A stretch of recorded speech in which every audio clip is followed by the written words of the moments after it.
جب ماہ سیام رمضان المبارک جلوہ گر ہوتا ہے، جنت کے 8 دروازے کھول دیے جاتے ہیں، جہنم کے دروازے بند کر دیے جاتے ہیں اور شیاطین جکڑ دیے جاتے ہیں۔ اللہ جل شانہ اس موسم رحمت میں خاص عنایات اپنے بندوں پہ فرماتا ہے۔ ایک نفل ادا کرنے سے فرض ادا کرنے کا ثواب ملتا ہے اور ایک فرض ادا کرنے سے 70 فرائض ادا کرنے کا ثواب ملتا ہے۔ اسی طرح راہ خدا میں 1 روپیہ دو گے تو 70 روپے خرچ کرنے کا ثواب ملے گا۔ اسی طرح باقی نیکیاں بھی جتنی بھی ہم کرتے ہیں وہ ایک نیکی کریں گے تو 70 گنا اجر ماہ سیام میں ہمیں نصیب ہوتا ہے۔ اس لیے اہل ایمان کا یہ طریقہ ہے کہ وہ اس مہینے میں کثرت کے ساتھ تلاوت کرتے ہیں، کیونکہ ایک مرتبہ اگر قرآن مجید پڑھ لیا تو 70 مرتبہ قرآن مجید پڑھنے کا ثواب نصیب ہوا۔ ماہ سیام میں چونکہ شیطان بندھا ہوا ہوتا ہے تو ہم اپنے آپ کو نیکی کی طرف اگر لانا چاہیں تو اتنی رکاوٹیں نہیں ہوتی جتنی عام دنوں میں ہوتی ہیں، لیکن اس کے باوجود بہت سارے لوگ ہیں جو رات کو بڑا پکا ارادہ کر کے سوتے ہیں کہ میں صبح وقت پہ اٹھوں گا اور نوافل بھی پڑھوں گا اور نماز بھی ادا کروں گا، لیکن جب صبح ہوتی ہے تو انہیں یا تو جاگ نہیں آتی یا نیند سے بیدار ہو جاتے ہیں، بستر سے اٹھا نہیں جاتا۔ جبکہ وہی شخص انہوں نے صبح سبزی منڈی جانا ہو تو چھلانگ لگا کے اٹھتے ہیں اور سبزی منڈی پہنچتے بھی ہیں۔ سستی طبیعت کا کسل نہیں ہوتا۔ عمومی طور پہ ہم اپنے آپ کو بیمار تصور کر لیتے ہیں اور سستی اور کسل کا نام دے کر کے، بہانہ دے کر کے ہم کہتے ہیں کہ بس کیا کریں، ہم کو ارادہ کرتے ہیں روز لیکن ہم سے اٹھا نہیں جاتا، بس طبیعت اس طرح کی ہے، کسل ہے، سستی ہے۔ یہ بات ذہن میں رکھیے گا کہ ارادہ کرنے کے باوجود بھی صبح جب ہم اٹھ نہیں پاتے یا کوئی بھی نیکی کا کام ہم کرنے کا ارادہ کرتے ہیں تو ارادہ کرنے کے باوجود ارادہ ہی رہ جاتا ہے، ہم کر نہیں پاتے۔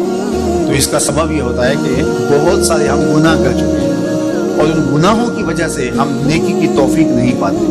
حضرت حسن بصری رضی اللہ تعالی عنہ نے یہی وجہ اس کی بیان فرمائی ہے۔ تو اس کا بہترین طریقہ یہ ہے کہ توبہ کی جائے اور توبہ بھی سچے دل سے کی جائے، رو رو کے اللہ سے گناہوں کی معافی مانگی جائے، اور سچے دل سے جب توبہ کی جائے تو پھر سارے گناہ نہ صرف مٹا دیے جاتے ہیں بلکہ ان کو بدل کے نیکیوں میں تبدیل کر دیا جاتا ہے۔ تو ماہ سیام کے اندر پختہ عزم کریں اور اس عزم کو عمل کی شکل دینے کے لیے سچی توبہ کریں کہ ہمارا یہ رمضان اس طرح سے گزرے، یہ مہینہ اس طرح سے بسر ہو کہ ہم اس مہینے میں اللہ تعالیٰ کی قربت حاصل کر لیں، ہم گناہوں سے پاک ہو جائیں اور ہم جو ثمرات ہیں، جو فوائد ہیں اس مہینے کے، وہ ہم سے بیٹھ سکیں۔ تو یہ وہ مہینہ ہے جس کے انتظار میں میرے اور آپ کے آقا و مولا اپنی آنکھیں لگائے ہوتے تھے اور دن گن گن کے وقت گزارتے تھے کہ ماہ سیام آ رہا ہے۔ تو اس مہینے کا عزت کے ساتھ، تقریب کے ساتھ، اعزاز کے ساتھ استقبال کرو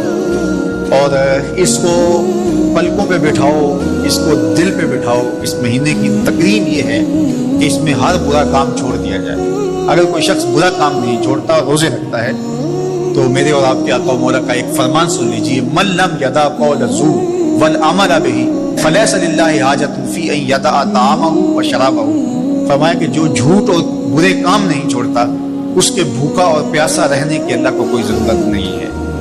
تو روزہ خوراک بچاؤ مہم نہیں ہے جو چلائی جاتی ہے، بلکہ یہ تزکیہ نفس کا موسم ہے، باطن کی صفائی کا موسم ہے، اور باطن کی صفائی نہیں ہوتی جب تک ہم کوشش کریں۔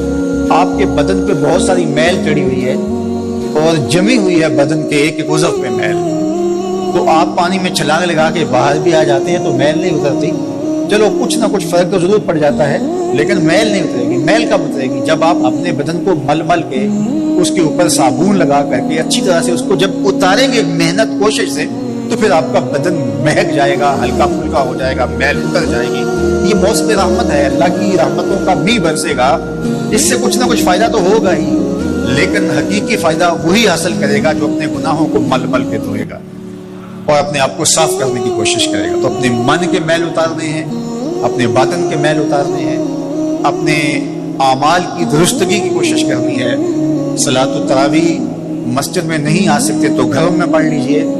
جس طرح بڑی عمر والے لوگوں کو، بیمار لوگوں کو کہا گیا کہ آپ گھروں میں پڑھ لیں، بچوں کو کہا گیا، لیکن چھوڑیے گا نا یہ رمضان المبارک کا خاص عمل ہے. آج کل دین بیزار طبقہ مختلف جگہوں پہ بیٹھ کے مسجد پر، مدرسے پر، تراویح پر ان چیزوں پر تبصرہ کر رہا ہے اور اتنا ہلکا ثابت کرنا چاہ رہا ہے ان امور کو جس طرح یہ چیزیں ہوتی کچھ نہیں ہیں. جبکہ ماہ سیام کے قیام پر میرے اور آپ کی آنکھوں مولا نے بشارت دیتے ہوئے فرمایا من قام رمضان ایمانا و احتسابا غفر له ما تقدم من ذنبہ. جس نے رمضان المبارک کی راتوں میں قیام کیا ایمان اور محاسبہ نفس کے ساتھ، اللہ اس کے پچھلے سارے گناہ معاف فرما دیتا. یہ بہت بڑی دولت ہے. اس دولت کو ضرور سمیٹیے گا، ضرور حاصل کیجیے گا. من کی ستھرائی، عفت اور پاکیزگی کا سامان کیجیے گا. اللہ آپ سب کو اپنی امان میں